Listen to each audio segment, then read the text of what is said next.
All right, so we have been telling, at least I've been telling some of my friends that we had a Money Huddle video that we were going to do on this day, July 1st, because it's a very special day for us here in the office. We have our own little holiday that we've created called Bobby Bonilla Day. That's right. Today is Bobby Bonilla Day. So as you can see, I'm rocking the Mets hat.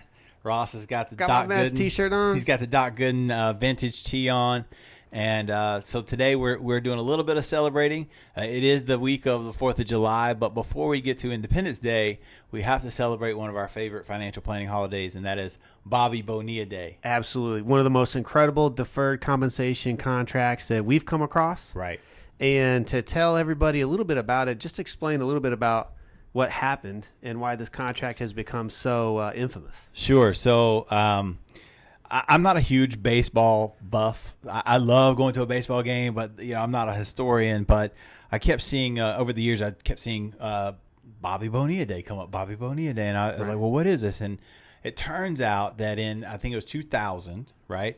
This gentleman, Bobby Bonilla, he played for the Mets and was one of those players that had been really, really good during different points in his career. I think he'd been an all-star.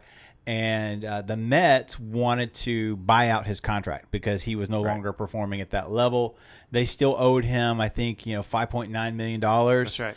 And so they, in working with his agent, came up with this kind of what it is basically is a deferred compensation deal to buy out his contract. Exactly. And so the terms of that deal were pretty phenomenal. So what the Mets did was they went to Bobby Bonilla and they said, hey, listen, here's what we want to do. We are going to buy out your existing money or contract that we owe you this year. And starting in, was it 2011? 2011. Starting in 2011, instead of us paying you $5.9 million for the rest of this year, if you'll let us buy you out, starting in 2011, we will give you $1.19 million for the next 25 years. For the next 25 years. And which makes it staggeringly unbelievable. So basically, Bobby Bonilla, he passed on $5.9 million in 2000 to have $1.19 million start in 2011 for the next 25 years. So in effect, he's going to get very, very close to $30 million paid out during that period of time. It was great. And so I tell people, there's two really things that I love about this deal. Yes. First one is basically what Bobby Bonilla did with his agent. His agent had a background in life insurance. Right. Understood deferred compensation. And he understood deferred compensation. He understood annuities. And so essentially what he did was he bought a deferred income annuity contract. Right. He told the Mets, he's like, you know what? You don't have to pay me this year, but these are my terms. The Mets ownership agreed. They were going to give him 8% basically on his money. Right. And so I love that because what it is it shows the power of delayed gratification. That's right. And Bobby Bonilla was an all-star. He was by his own right probably still very wealthy, didn't necessarily need the money, and his agent had some smarts and said, you know what, let's structure this as like a deferred compensation deal. And so now they are going to pay him. Bobby Bonilla has not seen a fastball from the batter's box in years, but he's going to be he's 56 years old. He's 50. How long is he going to be paid? So it's going to go to 2035, which will make him how at the end of that, he's going to be 72 years old. All right. So basically he'll be a 72-year-old employed by the New York Mets. Getting those paychecks. Payroll. That's awesome. It's incredible. So we celebrate that because obviously when we work on retirement income planning, we try to help people understand delayed gratification and how it is, income in retirement is huge, right? Exactly. Retirement is a cash flow issue. And so, Bobby Bonilla and his agent said, you know what? Hey, you've been a great ball player. You've made a lot of money. You definitely won't go broke over the next 10 years. But if you do, guess what? We've got a kicker for you. $1.1 million starting in 2011 until, you're 72 years old. So add the other component to what makes this so compelling of a story. Yeah. So the other component of it that I thought was hilarious is the ownership for the Mets agreed to do this because at the time they were heavily investing with a gentleman named Bernie Madoff. And so they thought that they were winning when they agreed to do this because, of course, as we now know, a lot of Bernie Madoff investors were steadily seeing 12%, 13% steady Eddie return, which was a Ponzi scheme.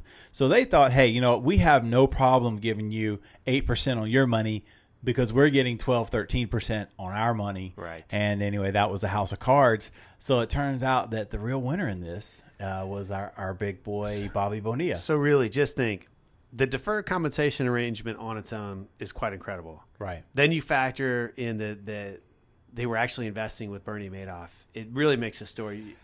It's hard to believe that those two events just coincided. Yeah, I'm sure that there was some significant maneuvering when the Bernie Madoff thing broke during the financial crisis for them to make sure that they stayed on and continue to honor that. But wow, what a lifelong lesson, I was supposed. I tell you. So a couple of facts I think are just that to go along with how long this contract is.